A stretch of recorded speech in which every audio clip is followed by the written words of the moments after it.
Hey. Yay. Oh, Vanessa, seeing your face. Wait, we gotta take this off. That's what the problem was. What? It was this thing. Oh. Hey. Oh, yeah, I loved you. All right, Vanessa, you have everybody who doesn't know, this is Vanessa Vokey, and she's been like living in her world and building her life and focusing on that right now. And that's why she hasn't been like, as, like vocal, but huge, important part of this whole effort against gender ideology. So good to have you on. What do you got? Hi. You got the floor. Okay. So, oh, I can hear myself. Yeah. So I don't like to see you guys fight. It's like frustrating. I know you're not fighting. You're having a disagreement. Yeah, this is not. Yeah. But I have to say, like, one of the things that's like occurring to me a lot about this argument is the idea, honestly, like the very base idea of all this is free will. Do people have free will, or are we just a slave to our evolved ape brains? And how much do we actually choose to do things? How much is it just nature pushing us to do things? And I think like something that's like X has really explained really well to a lot of people is this fundamental difference between men and women and how we're motivated by very different things. And that, you know, evolutionarily, men are motivated by sex way more than women are. And so if you take away all of the other evolution of our brains, like the fact that we do have very complex empathy for other people, that we have the ability to logic and reason between different scenarios and have foresight about repercussions of our actions and how our actions affect others, how they'll affect us in the future, like having foresight, having insight into our own personality and our own defects and the things that we need to change and the things that we need to improve on in our own lives. If you take away all of that and you're just left with like the chimpanzee brain, then Right. males are more likely to be sexually aggressive and violent because that's how males evolved, right? Exactly. That, yes. So I think and I totally appreciate that. I'm sure all of us know at least one male with a mental impairment or a mental disability. You know, like we've got a cousin, we've got a friend, we've got someone that we met at work, and it's not their fault. We all know that it's not their fault the way that they behave, that they're not capable of, you know, reasoning, that they. Pardon? Like, it depends. Like, we're just sorry. I just mean to like play Mhm. like, I think saying like a non-functional like person with autism is, I think it's important that we're just clear what we're talking about, right? Like Yeah. somebody who's flapping their hands has less agency than somebody who's maybe like, you know, Yeah, but we would agree that the person that's got like autism and is flapping their hands, or, you know, Down syndrome or cerebral palsy or like any of these other conditions, dementia, Alzheimer's, uh, you know, brain injury people, they the agency that they have is very much dependent on how complex their reasoning is, right? And I think that a lot of these AGPs, maybe not all of them, but certainly a great portion of them have control issues. They have impulsivity issues. They have a lack of empathy. They may be sociopathic. They may be antisocial, right? So we have to think about it in the way of, you know, I know someone said something in the chat about are serial killers, you know, disabled. And I honestly think, yeah, I think, isn't that the more appropriate explanation, that someone does all these horrible things because they don't know how horrible they are? Like they literally can't comprehend how their actions impact other people. Like that's why you see serial killers in court and they have no emotional response to the victims' families' messages and what they're saying in their statements, because they literally don't have the ability to understand that they've hurt someone and killed someone, and that their actions have this ripple effect on other people, right? Like but they, is all it they not know also, is. I'm sorry. Is it Yeah. not also true though that like serial killers pick their victims based on who they know will be an easy victim, right? They're not just like wildly randomly grabbing people at random, but it's a process of like predator and prey. They're going to go out. So there is a lot of agency there, you know. No, There for is sure, but I think when it comes to what motivates them to want to seek someone out and want to kill them, like that's pleasure, the part that and the pleasure so reward system. and so the same thing with AGPs. What motivates them is the pleasure reward, and knowing that they could get caught, knowing that it could hurt other people, whatever. That's not enough to stop them because they're so motivated by their mental illness that's not and their true, disability. though, because they know that there's a chance they could get away with it. Like one thing, okay, for example, in Philadelphia, right? So this is the highest, some of the highest gun violence in the world. Oh, well, not the world. Yeah, maybe the world. Definitely. Chicago's got them beat, though, doesn't it? It goes back and forth. It kind of depends. Yeah. It goes back and forth. And it's like, one thing that we know is, from criminologists, will say that people are going to commit crimes if they know that there is a possibility that they can get away with it, right? If they, because there's always the possibility. For example, like Philadelphia, our conviction rate is so low because so many of these are unsolved. So there's a good shot that they can get away with it. And I think that when there's more of a chance that these AGPs can socially get away with it, the more likely they're going to shoot their shot and see, like, maybe I could, especially now that we're in a time where we have everyone like, kind of explaining away like why these guys are, doing it. I just feel like while we're all bickering about why they're doing it, they're like, I'm just going to go fucking keep doing it. If they knew just the period that we, had a social contract that was so firm, I don't think they would continue to do it. If they knew that, I think it would discourage a whole absolutely of these men. Absolutely, there needs to be a lot of negative reinforcement for men that behave that way. And I think that's probably the biggest problem with the internet, is that there's a lot of positive reinforcement for men that behave that way. And the negative reinforcement is like non-existent. And so they're, of course, getting this twisted idea in their head of, oh, well, this is totally okay. No one's going to cause me any trouble or whatever. But like, I know that whenever I've been in close proximity to an AGP, I kind of wanted to scream at them, but I control myself. I'm sorry. Layla Cisco says, I agree. It's their fault. Like a drug addict has a choice. No, that's what we were just talking about. It's not at all the same. Okay. Because again, the level of dopamine and sort of endocrinological like dysregulation that we're talking about in terms of, and actually, no, drug addicts still do have a choice like that. There's fucking that too. But like, are these men going to be shaking and vomiting and having diarrhea if they don't put on a crushed blue velvet dress? Is it really the same? I don't think so. I think they're so wrapped up in themselves. I think what it really is like a really, really serious, intense form of narcissism and self-obsession, where they can't, it's not even like the neurological pathway of reward and stuff. It's just like all they care about is what they want. They don't care about the repercussions for other people. They don't care about how they make other people feel. In fact, a lot of them get enjoyment from making women uncomfortable and making women feel unsafe. See, I'm sorry. I'm so sorry. And I adore both of you. And I'm just going to push back.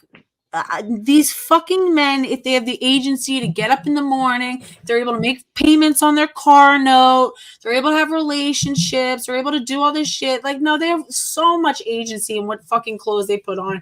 And they know they're only going to try shit that they can get away with it in arenas that they know that they can get away with it in. Okay. And that alone tells me they have all the agency that they need. It's the same thing when men try to say, oh, I blacked out and that's why I hit her. No, you wouldn't have fucking did it if her fucking father was there. Same thing. It's like, you're not going to show up. This guy, Phil Illy, sure as fuck would not show up to a Let Women Speak event pulling the same shit. No, that means he has agency. He's able to navigate where he's likely to get away with it and where he's fucking not. He knows he's not getting away with that shit with us. He's gonna go to Gen Spec because he doesn't know there's enough people. He's like these make pretend fucking like therapy people who've already. I'm sorry, but like therapists, your whole profession has already so discredited itself with gender therapists and all the other shit that you guys have pulled in the last few years. Maybe you guys should like, you know, call like a timeout and like reorganize. I just no, I think the important point that you're hitting on there is that Gen Spec has created an environment where that sort of behavior is tacitly, if not overtly, accepted, and that's why they're having this pushback, because people are like, wait, hold on, like if we're actually going to be critical about these men and the choices that they're making, and again, like people that aren't like fit, like one of the examples that I thought of someone who's like pathologically mentally ill and needs to just be locked up in an asylum is like Jonathan Yaniv, you know, like he's genuinely crazy and like just needs to be separated from society. And I think maybe Phil is one of those people who is just a really cunning manipulator, a really good like he has people skills so good, in fact. Like Jessica and Yaniv only they're created because of the people around them. Is like they're created by a level like of enabling and shit. It's like if he knew he was in an environment where he might not get away with that shit, there's of course wasn't he from fucking Canada or some shit? His biggest enablers is the Canadian freaking government, for sure.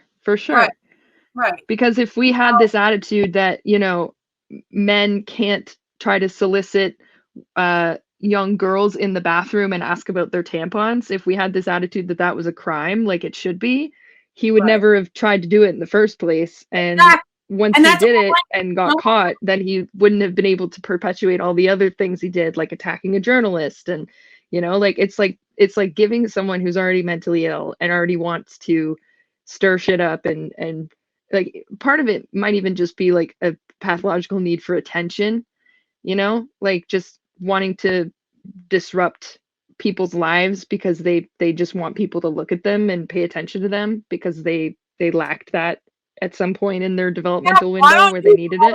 VF, I'm so sorry, Vanessa. I don't mean to call. I'm like jockeying between you guys and the thing. VF, call in then. Like, let's represent. That's what I'm saying. Let's represent. I can't get down with like putting sexually degrading comments, you know, to co-signing sexually degrading comments to women. But like, if you have something to say, like I do, like I want to, you know, like hear it. Like, I am all for name calling. I just think it should be more focused on what the person actually does and says and you know, that kind of stuff. Like I called Mars upper hand Mars or whatever. I said she was retarded because I believe that she is. I believe that she is mentally impaired.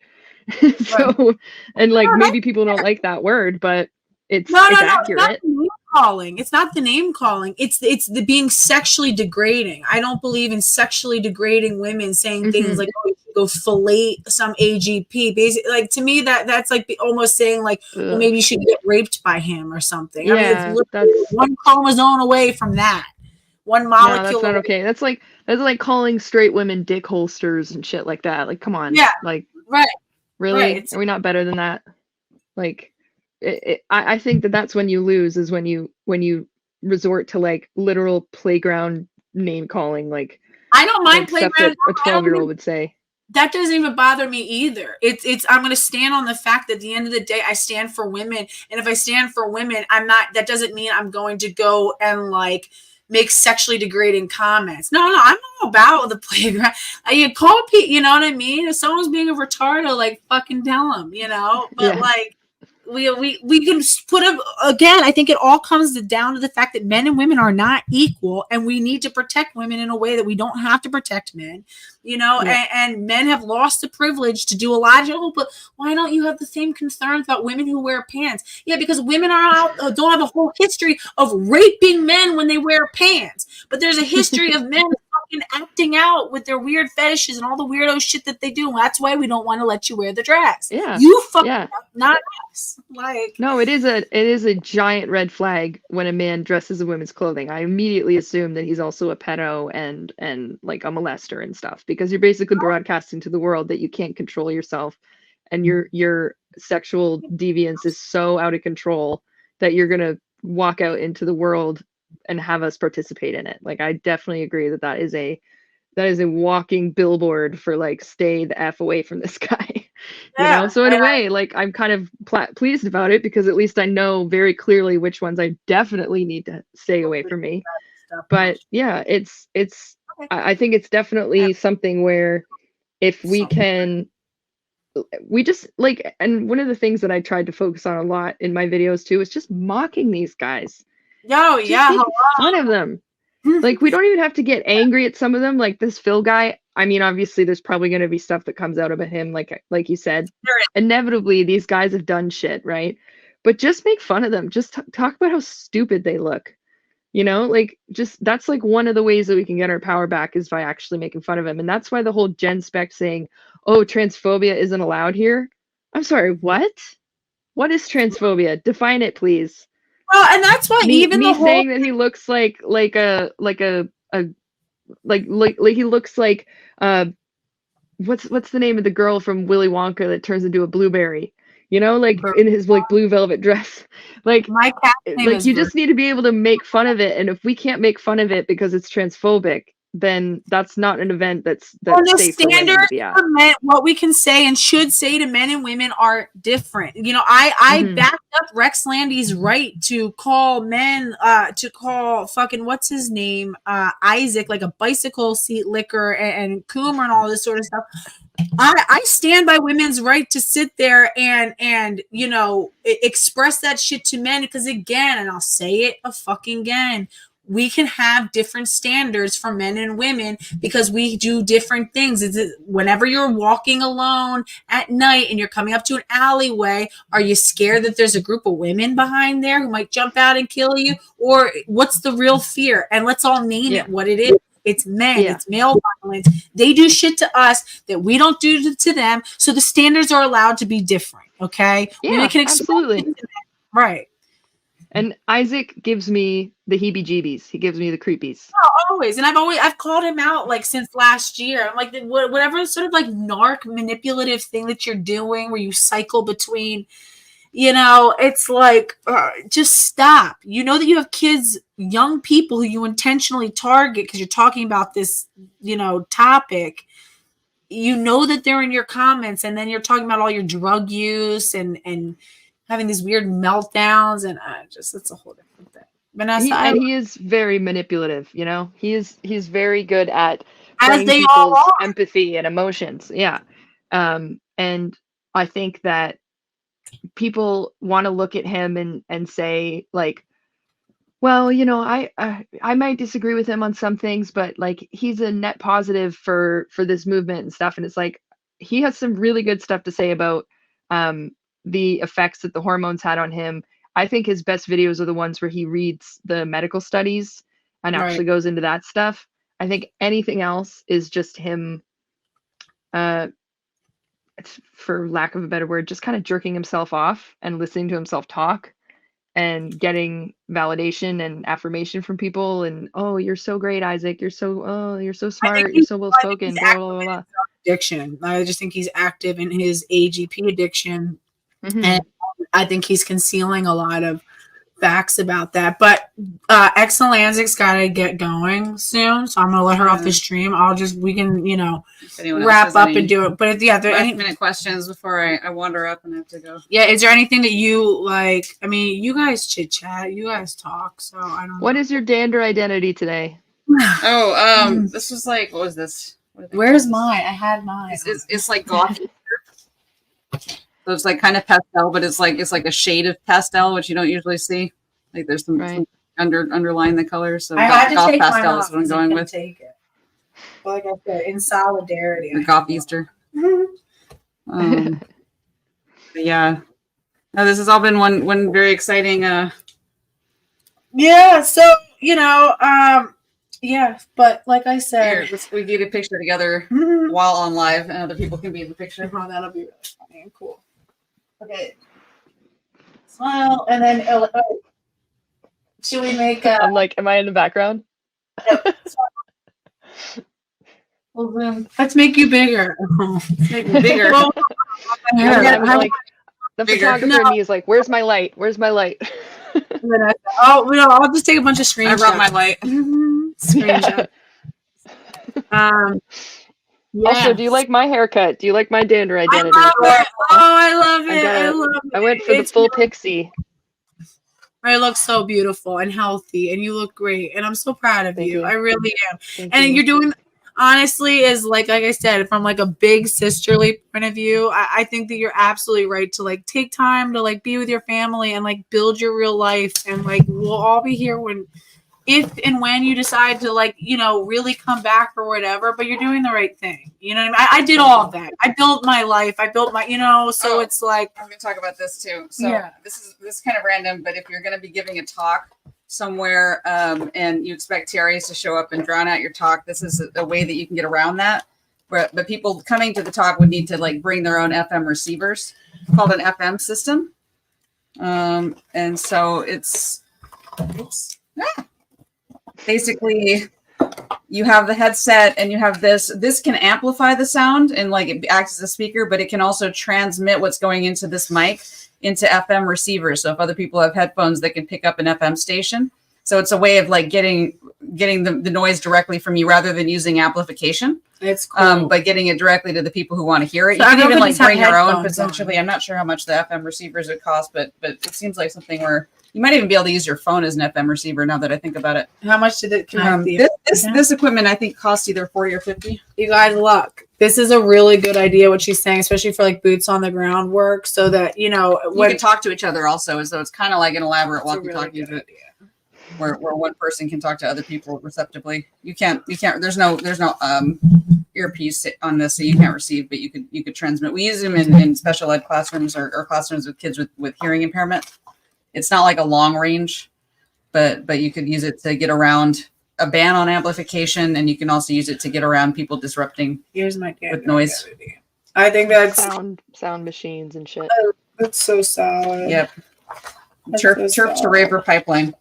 Raver to chirp pipeline. Actually, that's the correct order. Vanessa, I'm so glad that you look like you look. You do. You look really beautiful. Yeah, you do. I'm like glad to see you thriving and doing. You know, like I'm so grateful for you personally. And let's see. Yeah, I'm just being a trad wife. You know, as you rad femme to trad wife pipeline. Don't let anyone tell you that building a family and like loving your husband and building your house and being happy in your life is a bad thing. Okay. No, it is such a precious part of life, you know? And it's like, God, being home with my kids and like, it didn't work out with my ex-husband, but it does not mean it's not such a precious part of life. And it is a beautiful thing. It's something to celebrate and to protect, and you know, good for you. Like, best thing that ever happened to me. Oh, Vanessa. He's the best. Oh, it's like it is, and it's like so, like that's the fucking goal. Have someone like to just love, you know, have love in your life, have goodness in your life, have like a sense best of friend. Like, find someone who's your best friend that you can just hang out with and talk to and do fun things together, and that you support. And even when you argue, you make up like as soon as possible, and you have a lot of respect and empathy for one another. And like that's like the biggest thing, I think, is like actual respect. Like, find someone, especially with men, like find a man that you admire, who like makes you want to be a better person, who has like qualities of him that complement your weaknesses, and that his weaknesses are complemented by your strengths. Like, it's such a balancing act. But and also the other thing too, if there's young women watching this who want to, like, you know, figure out how to find a husband, find a guy and choose to love him, and then that's how it starts. You're not just going to be, you know, you're not going to find the perfect guy, but find a guy that you think is worth investing in. Like, you're not looking for someone to fix, but you're looking for someone who you can grow with. Yeah. Yeah, and my number one thing is too, it's like just keep your network like around you. It's like just keep your friends around you and keep like, like know his family or her family. It's the same thing with picking really like, anybody, but just keep people around you and just, yeah, like you can't always, I don't know, sometimes things aren't like perfect, but you got to go for it at a certain point. My parents split up when I was 15, and I, for a long time, didn't believe in marriage and didn't believe in like having a partner that you were with for your whole life. Like I thought, oh no, I'm just going to stay single, or I'm just going to have long-term relationships, but never like settle down and blah, blah. How is that safer? Why do people think that's safer for women? Like, why is it safe? Why is it safer to just be in like this carousel of different people coming in and out of your life all of this time? Like, what? I'm really trying, Yeah, just some women get trapped in these dangerous situations in like, just them and a man. Yeah, and that's why I say the extended family has to always be involved in your community. If you ever see a woman who looks like she's becoming isolated, get involved. Go visit her. Go hang out. If it seems like, you know what I mean? And I think as a woman, the way that you can make sure that you and your man don't become like toxically like shut out from the rest of the world is make sure you have time to have friends over, have dinner and stuff like that. Just keep it balanced. But love, long-term love is such a fucking precious, worthwhile thing. My parents are still together. They wouldn't be half of what they've created, and our family wouldn't be half of what it is. And we're a strong family. It's something precious. It's something that serves me, and it's what protected me when I did go through a bad marriage. Had I not had the strength of my parents' marriage and the strength of my sister who's supported by her husband and my brother and these people around me that my parents built because of their strong marriage, I wouldn't have had what I needed to get out of that situation. Okay. It's because of that framework that I had the support. So when things do go wrong. Yeah. But I think I've learned a lot and like figured out a lot of stuff about my parents' breakup, and I think a lot of it like comes down to the fact that both of them were basically orphans. Like my mom was adopted as an infant, and my dad was raised by a foster family from the age of like 3 until he was 18, and then they were basically like, well, we're not getting the check anymore, see ya. They didn't have a framework. No, they got married at like 20 and 21 because they were just desperate to have a real family, and they wanted to start a real family, and they had my sister, and then they popped out 2 boys and they had me. So they just like drove headlong into making a family without even really growing up themselves and like figuring out what a real family is, And I sent a clip. I sent a clip to my mom the other day of you talking about the women who were like getting raped in the prison and the babies that are now in the foster care system and the Mama Toto thing. And I sent it to her because I think it's very validating for her, because she's only now met like her biological half brothers at the age of like 58. She just met them. And like literally the week before. Yeah. That's a trauma, and it's hard for us again. And like I was saying, it's like people like, oh, they don't remember. No. The trauma is so deep; it goes beyond recall. It's in your literal. It's almost written on your DNA. It's in your bones, and it's like people don't realize how much that impairs our ability to have relationships later, to build families. And it doesn't mean that that's impossible, but it's like we need to kind of come together and support young families. That's why I try to give you as much like encouragement as I can. It's like, obviously, if you were ever in a bad situation, reach out to one of us, know that you have us, but also as like one of your like internet big sisters. It's like, it's okay it's going to be hard work. It's okay to like pursue love and a marriage and a family and building.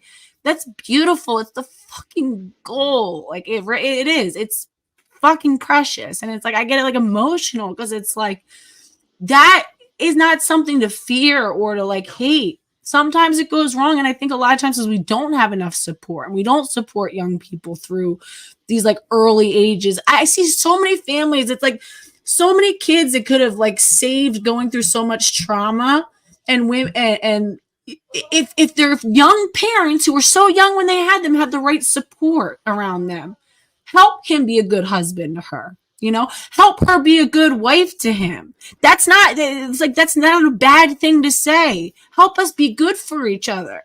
Help us to be, a good mother and a good father and a good unit, and be what we need to be, and be there for what we've created. It's like we don't, have each other's. We don't have like young people's backs enough. So, yeah, I really do. I wish you the best.